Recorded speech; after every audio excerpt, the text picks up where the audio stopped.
Well, hi everyone, and greetings from Northern Michigan. This is Bob the Science Guy. I'm up in my office in Marquette today and didn't feel like combing my hair, so we're going to have Cartoon Bob for this one. I'm going to go ahead and have a look at RussianVids and how satellites are fake today. But in the meantime, enjoy this picture of the Milky Way taken by my friend John Watson with his home telescope. So let's cue up the music and get going with RussianVids.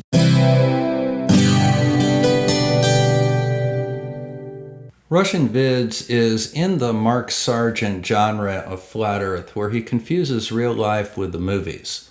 This is an older video from him from 2015. The reason that I chose it to look at today is he actually re-released it today and got over 2,000 views with it.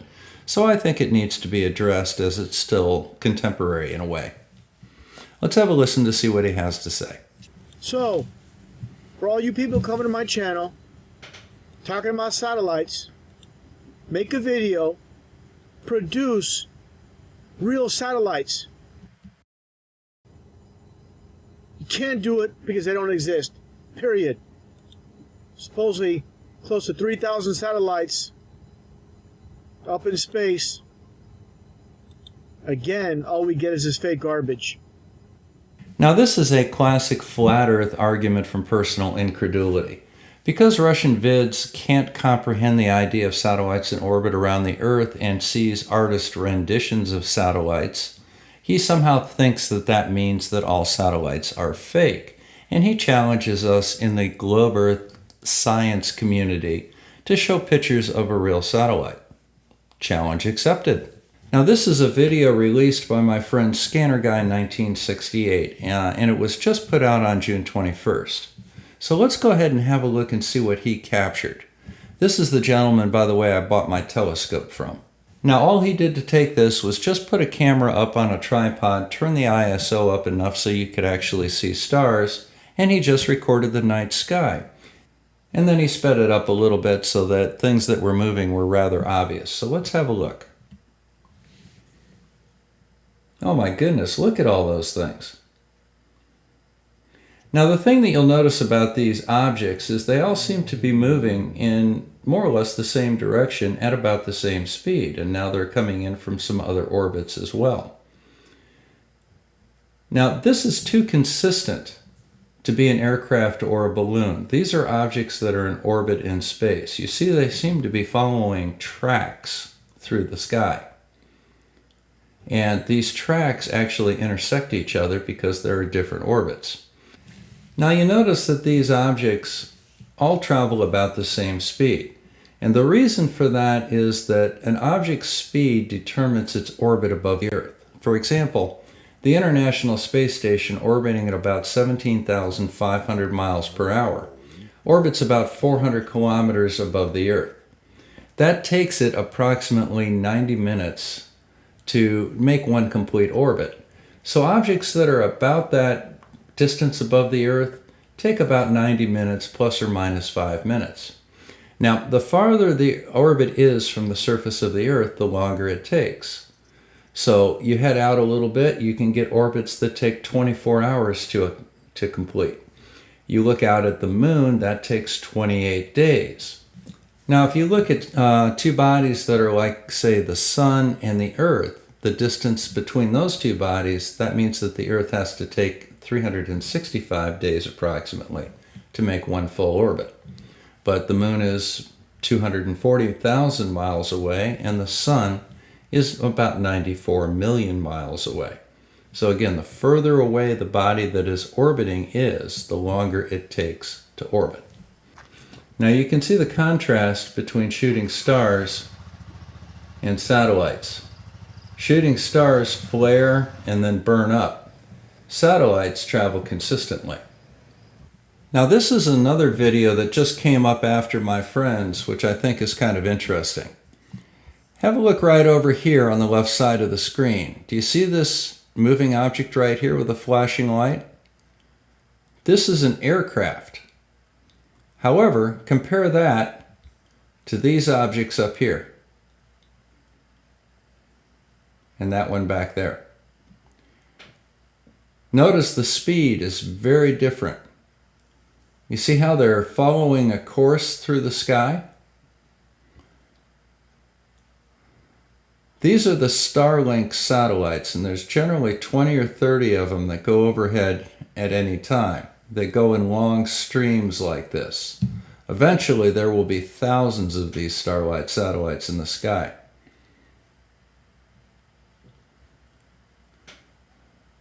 Now, if you look carefully up here, you're going to see another satellite come in that's going to be on a different course. But you can clearly see an aircraft is very different than this string of objects. These are extremely predictable. They follow very specific paths at very high speed, completely unlike any sort of an aircraft or balloon. Here's another satellite coming down right here. See how it's crossing? It's in a different orbit. But look, these Starlink satellites go all the way back over here to the right edge of the screen.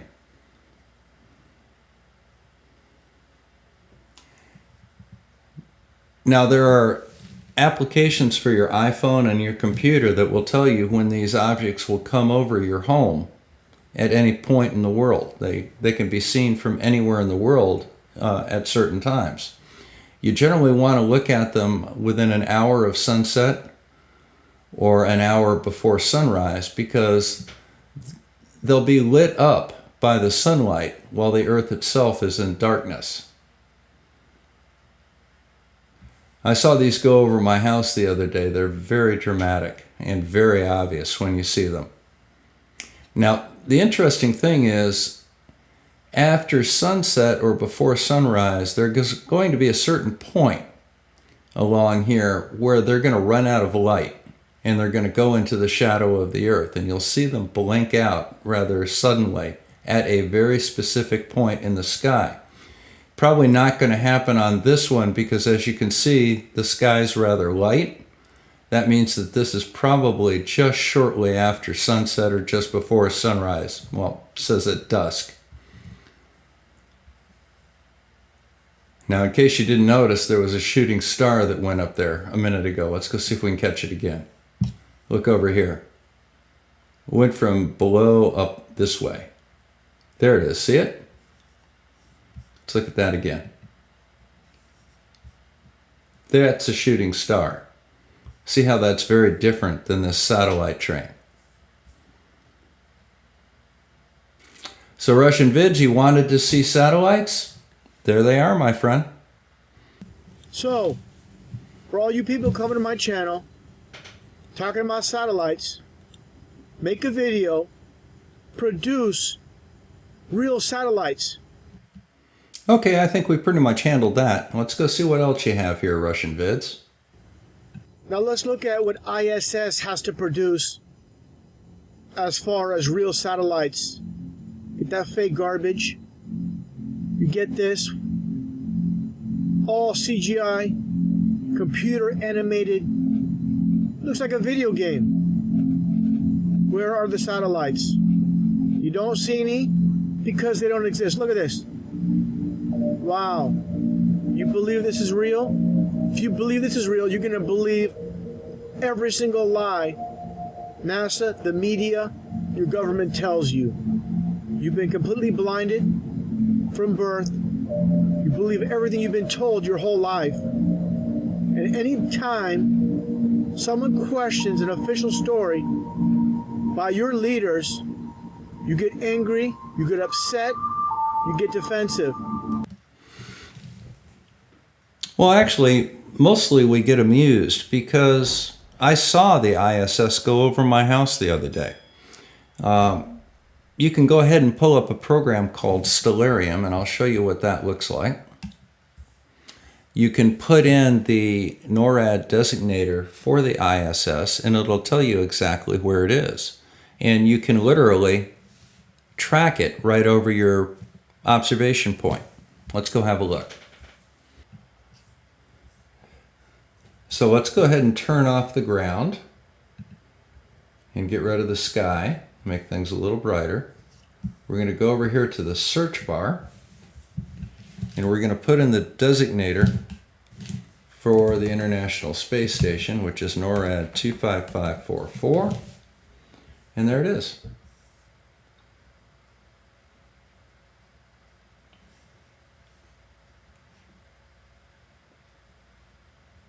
Let's go see. Is that even visible right now?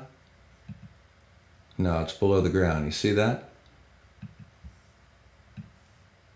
But you can track this very easily.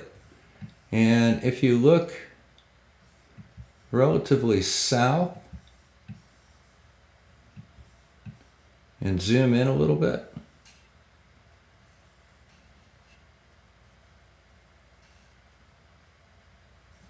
here are some satellites that we can see.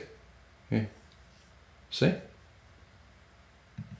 And you can actually wait for these things to go over your house, and they will actually pass over your house exactly as predicted. You can track them on here, look up and see them in the sky. Now let's go back and see what else RussianVids has to say. So far he asked us to show him satellites. We showed him about 30 of them. He claimed that the ISS wasn't real. I've indicated that I've personally seen it with my own eyes, and all of you can do it as well. All you have to do is get some tracking software or sign up for alerts, and you'll get a text message whenever it will be visible in your location. You can look up, and there it is. It's very easy to see. I saw it myself just the other day, and as I said, I've personally seen the Starlinks as well. But let's see what else he has to say. Because no one likes to be told they've been lied to their entire lives. But all you get, again, is computer animated garbage. Your whole life is nothing but garbage. Well, I don't know about your life, but my life certainly isn't garbage, because my eyes are basically open, and I use the same information that is available to you to better myself, to learn things about the Earth, to see when the ISS is going to go overhead and look up and see it with my own eyes. These are all things you can do as well, RussianVids. The only reason that you don't is that you have a narrative to promote, and you don't want to let facts get in the way of your narrative. But I'm hoping that the audience that's viewing this will take a moment, maybe look at an ISS or a Starlink tracker, or download Stellarium, and have a look at some of these things for themselves using their own senses, because it's very easy to do. Let's go see what else you have to say here. Now, with the supposed live feed from the ISS, you get this bogus CGI satellite here. You realize that that's not a satellite, that's actually part of the ISS. The ISS does not pull up next to large objects in space. You believe this is real? You gotta be kidding me. Complete mockery on the masses. Now, an interesting approach that RussianVids likes to use is to try and sow doubt without making any claims or statements of proof. Now, he basically went on to rebroadcast and block this video about undersea cables carrying 95% of the internet. Well, nobody disputes that. Undersea cables are a very good way of transmitting large amounts of data. But what about the other 5%? How does it get transmitted? And does the fact that there are undersea cables somehow have anything to do with the fact that there are satellites in space? Have you ever seen weather radar? Have you ever seen satellite images of hurricanes and other weather events? These come from satellites. So whatever point he's trying to make by stating the obvious that there are undersea cables really is moot. It's certainly not evidence that there are no satellites in orbit. That's because the best way to create the cloud is still by going under the sea.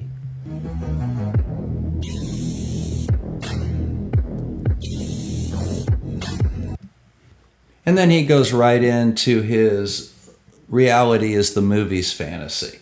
So I really think that pretty much sums up this video very well. Personal incredulity, no evidence, distractions with undersea cables, and outright misrepresentation of easily verifiable facts such as the ISS and Starlink satellites going overhead, and the innumerable photographs and radar images from weather satellites and the space program. So, this is Bob the Science Guy signing out from Northern Michigan with yet another destruction of a flat Earth misrepresentation of reality. Please hit that like and subscribe button on your way out. Remember, we have memberships. We have a new store if you want to buy some cool Bob the Science Guy bling. And hit a like and subscribe. Make sure to have a look at my other channel, Common Sense Science. You'll see links for it in the description. And I'll put in links for Stellarium and the other videos and programs that I mentioned in the description as well. Till we see each other again, signing out from Marquette, Michigan. Take care, guys. Oh, I can't teach them anymore. This rabbit hole's too deep for me.